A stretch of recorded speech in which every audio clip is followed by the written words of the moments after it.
HPU में ERP system पर बवाल थमने का नाम नहीं ले रहा है। 80% छात्रों के फेल होने के बाद छात्र सड़कों पर है। इसी कड़ी में आज एसएफआई ने शिमला के पंचायत भवन से लेकर उपायुक्त कार्यालय तक आक्रोश रैली निकाली और विश्वविद्यालय प्रशासन के खिलाफ जमकर नारेबाजी की। एसएफआई के जिला सचिव बंटी ठाकुर ने बताया कि रूसा के बाद अब ईआरपी सिस्टम से 80% छात्र फेल हो गए हैं। रूसा के लागू होने से 90% छात्रों को इसका नुकसान भुगतना पड़ा था। उन्होंने कहा कि विश्वविद्यालय प्रशासन ने ईआरपी सिस्टम पर 8 करोड़ से ज्यादा खर्च किया है, लेकिन नतीजे शून्य हैं। इस प्रणाली में ऑनलाइन पीडीएफ ब्लर हो सकती है।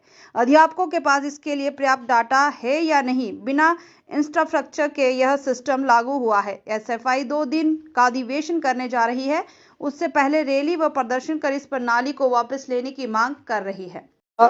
एसएफआई शिमला जिला का 2 दिवसीय सम्मेलन यहाँ पर कालीबाड़ी के अंदर होने जा रहा है। उसके साथ साथ हम लोग यहाँ पर रैली इसलिए करने जा रहे हैं कि कुछ समय पहले जो फर्स्ट ईयर का जो अभी रिजल्ट आया है 6 महीनों के बाद, उसके अंदर जो 80% स्टूडेंट जो फेल हुआ है, उस ईआरपी सिस्टम के खिलाफ हम रैली करने जा रहे हैं। इस रैली के माध्यम से, और जो हमारा मुख्य जो इशू है कि हम इस रैली के माध्यम से आम लोगों को भी ये बताना चाह रहे हैं कि जब से हिमाचल प्रदेश के अंदर स्टार्टिंग जब से रूसा सिस्टम आया था, रूसा सिस्टम के अंदर भी हम ये बोल रहे थे कि आपका जो स्ट्रक्चर है वो इस लायक नहीं है कि आप इस रूसा सिस्टम को लागू कर सकते हैं। अभी हाल ही में प्रदेश सरकार, हिमाचल प्रदेश पहला ऐसा राज्य है जिसने सबसे पहले एनईपी को लागू किया है, और ये सब जो हो रहा है सिस्टम, इसका सबसे बड़ा कारण एनईपी है। और जो ईआरपी सिस्टम की हम बार बार बात कर रहे हैं, हमारे साथ नारे भी लगा रहे हैं, हम ये बोल रहे हैं कि प्रदेश विश्वविद्यालय हर साल 8 करोड़ से ज्यादा रुपए खर्च अगर ईआरपी सिस्टम के ऊपर कर रही है, उसके बावजूद अगर आप स्टूडेंट को 6-7 महीने के बाद अगर रिजल्ट निकालने के बाद भी अगर आप 80% स्टूडेंट को फेल कर रहे हैं, क्योंकि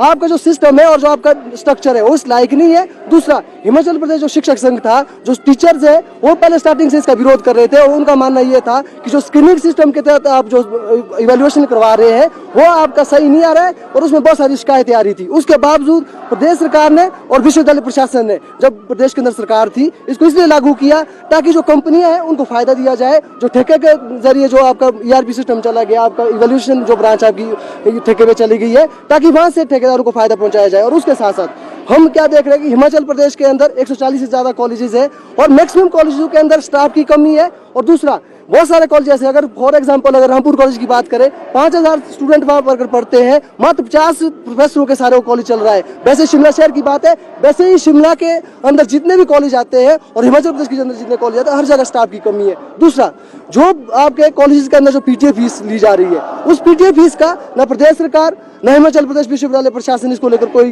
संज्ञान ले रहा है, क्योंकि पीटीए फीस का जो पैसा है वो आरटीआई के तहत ना कॉलेज के प्रशासन ने उसका जवाब दे रहा है, ना ही आपके हायर एजुकेशन इसके ऊपर कोई जवाब दे रहा है। इसलिए इन सब इशू को लेकर हम आज ये रैली की यहाँ पर हमने, ये हमारा इशू है।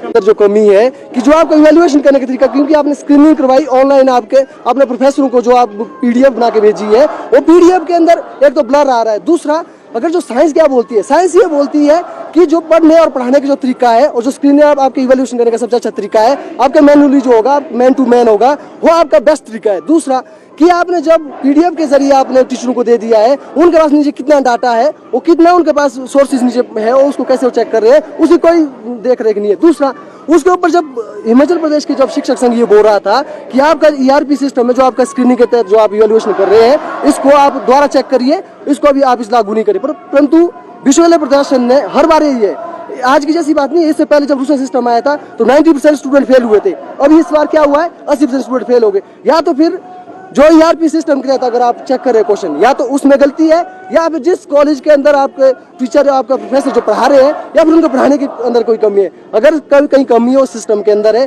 हमारा ये इसके ऊपर है कि जो आपका इवैल्यूएशन जो आप कर रहे हैं वो आपके मैनुअली होना चाहिए, पुराने सिस्टम के तहत होना चाहिए, और तब तक होना चाहिए जब तक आप ईआरपी सिस्टम को सही तरीके से नहीं चला सकते। दूसरा,